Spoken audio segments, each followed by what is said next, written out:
Very exciting opportunity to present our keynote speaker for today. So our guest speaker today is Stuart Knight. Stuart does not herd cats, not that I'm aware of anyway, but what I do understand about Stuart is that he's a best-selling author, he's a professional speaker, he's a podcaster, and an award-winning entrepreneur. And he's found time today to come and chat to us. He's written, produced, and starred in many shows, TV, radio. He travels the world, an international traveler, writes blogs and hosts podcasts. So I will hand over to Stuart here, and I'm really excited to hear what you're going to talk to us about today. Thank you, Stuart. Well, thank you, Karis. That was a heck of an introduction. It's just so nice to hear about what my life used to look like before COVID-19. That was the old me. Now I have no idea who the hell I am. I still think I'm a professional speaker, but I get to do it in this realm. And so it's my pleasure to be able to speak to all of you today. I hope that I'll be able to give you some information that I think will have a big impact. As a keynote speaker, isn't it interesting to have that slot? And I have 12 minutes to do it in. So not quite the traditional old school keynote slot that I'd have would be 60 minutes, 75 minutes, but I'll cram as much information as I can into a short period of time. So thanks for joining the call, guys.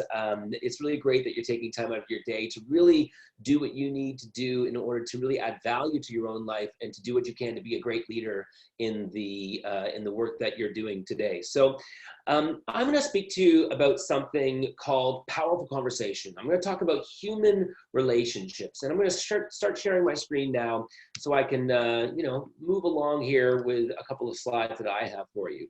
So what I want you guys to know is, when it comes right down to it, none of us is going to survive this thing without people, right? We need people to be on our side. We need people to feel good about life. We need people to want to support us and the organization we work for. And one thing I keep saying to people quite often is, how are you COVIDing? Okay, how are you COVIDing? Because a lot of people don't think about that. They just think, well, you know what, just get through this and go back to life. No. As you go through this, how you COVID will really impact the person that comes out of this. It will really impact your organization. It will really impact how successful you are and how happy you are. And so we want to think about how we're COVIDing with respect to the relationships that we're building with other people. Because let's face it, some people are going to COVID better than others. And you have to ask yourself, which one do I want to be? And so when I was talking to Bill and the team about what we wanted to speak about today, I thought, in order to help people really COVID well, let's talk about communication in a crisis. Let's talk about how we're communicating with each other in a way that sets us up for success at the end of this. So here's something I want you to think about, okay? What is something that's really been missed with all of us working from home, okay? Think about what your answer is to that question. What's something that we're really missing? Many of you right now, as you're thinking about your answer to that question, you're probably thinking about people. I miss being around people. And think about all those, what I call human collisions that we have in the workplace on a daily basis. This could be a situation where, you bump into, I don't know, a fellow colleague in the parking lot and you walk into the office together. It could be a situation where you're walking out of a meeting and you and a fellow coworker, you have a nice little chat, maybe a bit of a catch up, and then you go to your separate offices. How many of you used to really enjoy going out for a beer, going out for a coffee after work with some of your fellow coworkers, maybe some of your clients, maybe some of your service providers, whoever it may be, and during that time you were bonding. You were talking to each other as human beings. Remember those things that come into a workplace every single day and make organizations great? It's human beings. And we know those people are important, and yet we have lost that connection with those people. And it's that connection with those people that influences everything. It's that connection that makes a person want to share ideas in a meeting. It makes them want to collaborate with you. It makes them want to feel engaged. It makes them really have much better mental health. It makes them want to produce more. It makes them want to do all the things that we want them to do in order for us to be successful at our work. And if people aren't feeling those human connections, the more and more they're going to slowly drift away and into the abyss. And so as leaders within your organization, I want to get you thinking about how strong are your human connections during the COVID crisis, because these connections are what make companies great. It's these connections that really entice people to want to be their best as they go through a crisis. And so we have to ask ourselves, Are we still facilitating moments in our virtual arena to make sure that we're having those human connections with those people? And if we're not, let's think about how we can change that. Because look, there's not one person on this call today, including myself, who can expect to be a success in life or happy in life without people, right? We know it's people who hire us and fire us. It's people who promote us and demote us. It's people who listen to our ideas and get behind our ideas, or they don't.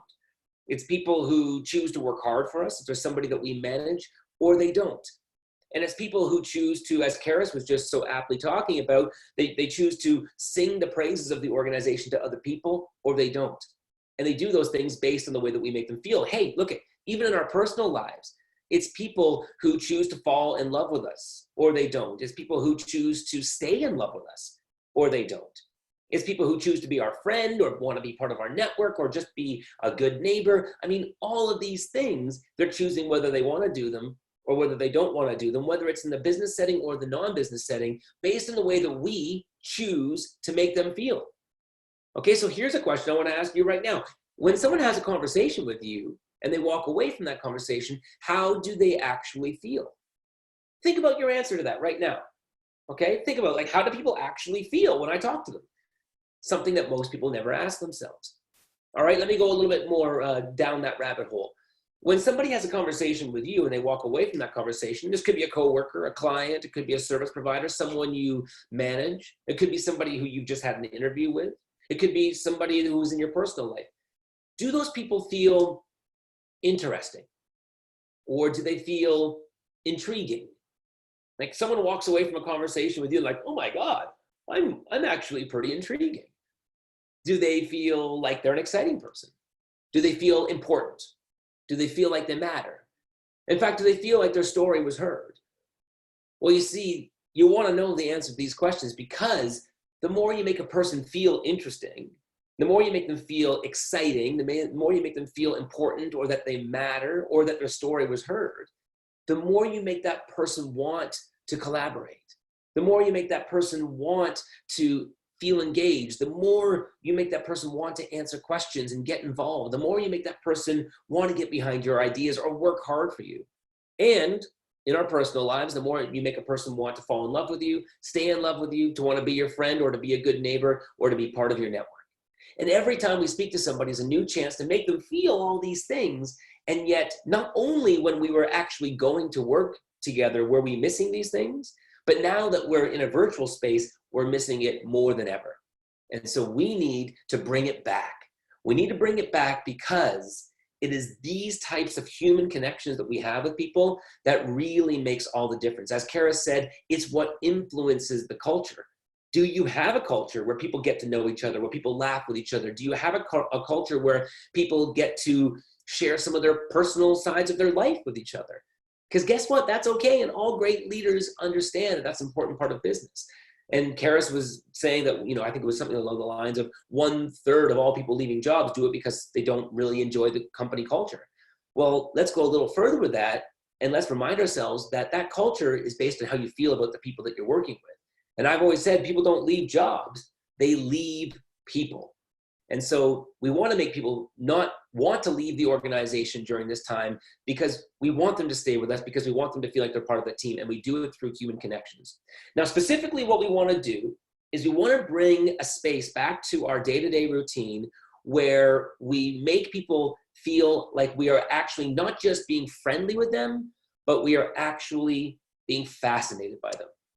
And you will really see that there is a huge difference between being friendly with your coworkers and your service providers and your clients and your colleagues, as opposed to being fascinated. Being friendly is great. Anyone who's on this call right now who's in Canada, as Canadians, we are great at being friendly.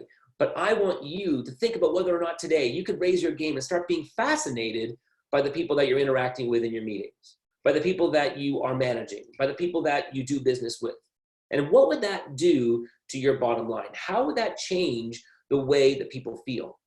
Because you'll find in life that the more fascinated you are in the people that you work with, the more successful you'll be in the work that you do. And you'll find in your personal life, the more fascinated you are in the people that you love, your family, your friends, the more fascinating your life becomes. And people don't get fascinated by each other because they actually think they're doing it because they're being friendly. Like, oh no, I ask people how their weekend was, or, I talk about, their kids from time to time. I'm being fascinated. No, you're not. That's being friendly. And that's great. But I want you to raise your game and start asking yourself, what would my life look like if I started being fascinated? Okay. Now, by the way, when did we stop being fascinated by each other? I mean, have you guys noticed this? Somewhere in the history of time, we as a human species, I've noticed this. You've probably seen this where you live. I live in Toronto. I see this all the time. Human beings have started somewhere in the history of time being more fascinated by dogs than they are people. I mean, think about how crazy that is, right? I'm sure you've seen this. I see this in Toronto. Someone's walking their dog down the street. Some stranger walks up to them. They don't speak to the person. They speak to the dog, right? They start saying things like, oh, hey, little guy, how are you? Oh, what is your name? You are so cute. And then they look up at the person like, oh, hey, how you doing? And then they go back to the dog. Whenever I see this, I think that from this day forward, I'm just going to start putting leashes on my friends. Maybe that's what I should do. Maybe that's what I need to do to get people to start talking to human beings. Now, listen, all the dog lovers out there, don't get mad at me. I love dogs too. All right. I'm not trying to make fun of you. I'm just letting you know we need to start getting fascinated by people as much as we are by dogs. Okay, because when we do, we make them feel like real human beings. We make them feel all those important things we want them to feel. And it's those feelings that make them want to contribute, make them want to work hard for us, make them want to share information with us quickly when we ask for it, make them want to fall in love with us, stay in love with us, and want to be our friend. Okay, so how do you do it? How do you show that you're fascinated in somebody? Well, my friends, when I was writing my book on this subject, there were quite a few things that I looked at, but for me, there are 5 main things we want to really aim for in order to show somebody that we're interested in them, to show that we care, to be fascinated, and to let them feel like a human being. Okay, here they are. The first thing you want to do is you really want to always try to learn something new about the person you're speaking to. So you're having all these virtual meetings every single day. At the end of the call, ask somebody to stick behind and learn something new about them. If you're a manager, just schedule a human moment. Schedule a human meeting. How's that for an idea?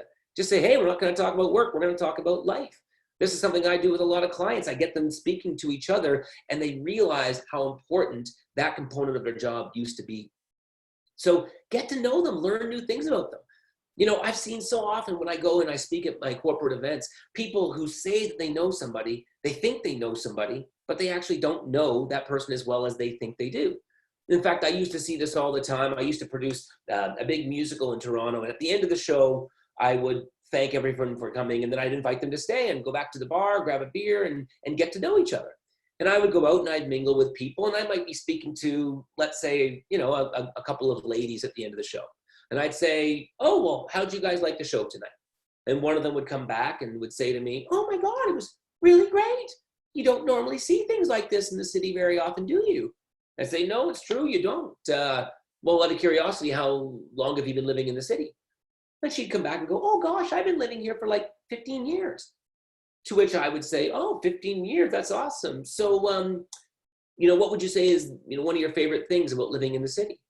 And then she'd come back and answer. And all of a sudden, the woman standing next to her would look at her and go, oh my gosh, really? That's your favorite thing about living in this city? I never even knew that about you. Wow, that's so cool. And then I would say, oh, well, how do you two know each other? And she'd come back and she'd go, oh, we're sisters. And I think to myself, how did I just discover this information about your sister? And I've only known her for 3 minutes, and you've known her your entire life. Now, she's not a bad person. She's probably an amazing person. She just lives in a world where people stopped asking each other questions. And it's the questions that allow us to connect as human beings. So try to learn something new about the person you're speaking to. Number 2, always aim to make your conversations ones where people that you're speaking to get to talk about things that are meaningful to them. So often we make the mistake of talking about all these subjects that we care about, not stopping to think about whether the other person cares about those subjects. Now, it doesn't mean you don't get to speak about yourself, but have you let that person speak about things that they're excited about, things they're looking forward to, things they're jacked up about? If you do that, you're giving them that human experience, and that's what all great leaders do. And by the way, I hate to be the bearer of bad news, But it turns out, after many years of research and after writing a book on this subject, turns out that the weather is not meaningful to most people. And yet it's like the first thing we always let everyone talk about, right? We start a meeting off, we might say to somebody, oh, did you hear? Yeah, the sun, it came out again today. Yeah, apparently it's been doing it for like 4.5 billion years. Now, don't get me wrong. You know, I've done this. I have spoken about the weather, but because I know how much I have an opportunity to make a person feel amazing because I know that exists, I quickly steer it away from the weather as fast as I possibly can and into something that's going to make them feel interesting and intriguing and all those things I want them to feel. Number 3, when you're talking to your colleagues, your clients, your service providers, or somebody you're trying to recruit into your organization, try to make your conversation with that individual the most memorable conversation they have all day.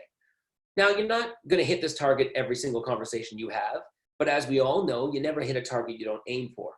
So what if you went into your conversations with people and said, I'm going to make this the most memorable conversation this person has all day? Could you imagine how different your questions would be? Could you imagine how much you might start asking questions that you don't normally ask because you're now trying to hit a goal? And it's a goal that most people never aim for. Most people just talk. But what if you had a goal? How would you talk differently? Number 4, you want to really do what you can to put a person into a situation where you discover what you have in common. Okay, I don't care what color your skin is or how old or how young you are or how much money you make. I've got something in common with every single person in this call, okay? And if you give me 5 minutes of conversation with you, I'll quickly discover what it is. However, I'm never going to discover what that is unless I ask the kinds of questions that are different than the kinds of questions we normally ask. But through those kinds of questions, I might find out that you and I both love the same favorite band, or you and I both dream of traveling to the same country someday. And it's these little connections that make you and I feel like we're part of the same team. We're part of the same family. We're part of the same tribe. And it's those feelings of familiarity that make somebody want to join your team.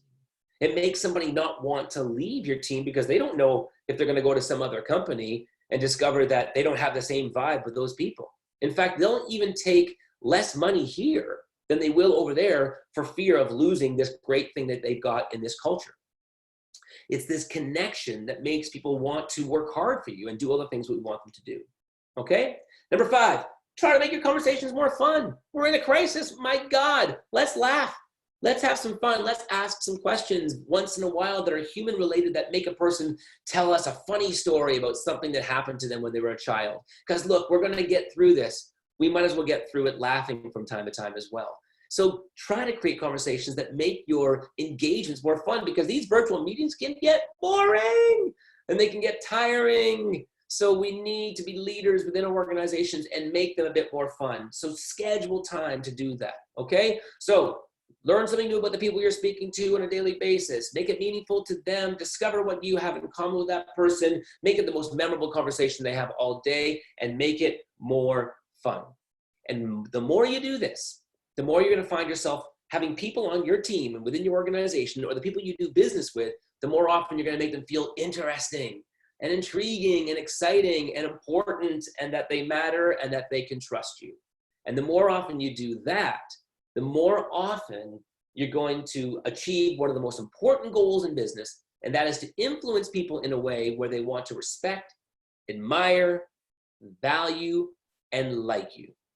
And in all the years that I've been speaking to audiences, I've been doing it for well over 20 years now, and I've had a chance to speak to over 1 million people. And I've never met one person who's a leader in business who's got there without making it so that people respect, admire, value, and like them. So every time you speak to somebody is a new chance to achieve that goal. And you're not going to do it if all you do is talk about business all the time. And by the way, don't just believe me. The research is out there. Okay, it shows that this stuff is imperative. I mean, there are volumes of material that are being done on this, volumes of research being done on this, where people are realizing this is not just something that we should just wait to do. This is something that we need to do as a strategy for success. Okay, let me just give you a couple of my favorite stats on this. It turns out that when people have a strong human relationship with the people that they work with, that on average, they are 12 times more productive at their job. So how many of you would like to know that your team could be 12 times more productive than they're currently being right now during this crisis? Well, if you want that, connect with them as humans. In the manufacturing world, they discovered that when somebody has a strong human relationship with the people that they work with on the manufacturing floor, that defect rates drop on average by 50%, 50%. That is a big deal.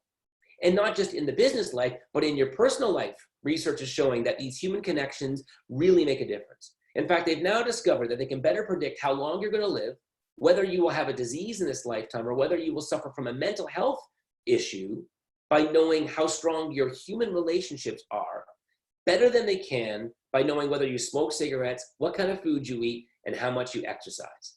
Your human relationships are now a better indicator as to how long you'll live and how healthy you'll be. And this is something we need to take seriously. In fact, Harvard just came out with a study that just came out a few months ago where they've discovered that loneliness, and who's not feeling a little bit lonely right now? And by the way, loneliness, let's face it, it doesn't matter how many friends you have, you can still feel lonely. They've discovered in Harvard that loneliness, on average, on a physiological level, is the equivalent to smoking 14 cigarettes a day. A day. So we need to take this stuff seriously. And this is something I strongly encourage every one of you who's on this call to do. Start carving out time in the workplace and in your personal life to connect on a human level. Start setting up meetings with your team, set up meetings with your customers, with your colleagues. Have a moment at the end of that interview where you connect on a human level. Ask people what's important to them. What are you most looking forward to? When you look back at your life, what's something you wish you could change? Have a real human dialogue with people, and those people will go to war for you. Those people will never want to leave your organization because they know how rare that is to find leaders who do that. Those kinds of individuals are the ones who will shout out your brand, as Karis was talking about. These are the kinds of people who will feel engaged. These are people who, no matter how tired they are, they want to keep on working. They want to raise their hand in these meetings and contribute. These are the people who have better mental health because you created a culture and an environment which says, hey, we're here for business, but we don't forget the fact that we're humans first. And it's those human relationships that will get you through this crisis and that will ensure that when you're finished this crisis, like the rest of us, that you're the one who comes out on top. I can guarantee you your competition isn't doing this. And this is what you need to do if you want to come out of COVID stronger than ever before. And on a personal level, if you want to make sure that you don't fall into states of depression or anxiety or stress, have human relationships with people, your partner, your kids, your neighbors, your friends. Ask better questions and talk about more meaningful things, and it'll have a dramatic impact on your life. So think about it. I encourage you to do it. If you want to learn more about all of these things that I do, I am working with a lot of individuals right now, teaching them that powerful conversations really do lead to a powerful life. So I'd love to connect with you. I'm helping organizations right now get into fun little breakout rooms where they're having powerful conversations with each other. I'm teaching them the kinds of questions that they need to ask. I'm giving them the skills to create those human relationships. So if you want to learn more about that, go to stuartknight.com. For those of you who also want to connect with me on LinkedIn, Facebook, Instagram, by all means, let's hang out. We don't get to see each other face to face, so I'd love to connect with you on that level as well. You all are, I'm sure, amazing individuals, and so I'd love to connect with you more in the future. So I'm now going to pass it back to Matt and Lena as they are going to be taking us through the questions and answers. And I'm going to stop sharing my screen so that they can do that. But thanks for having me, folks.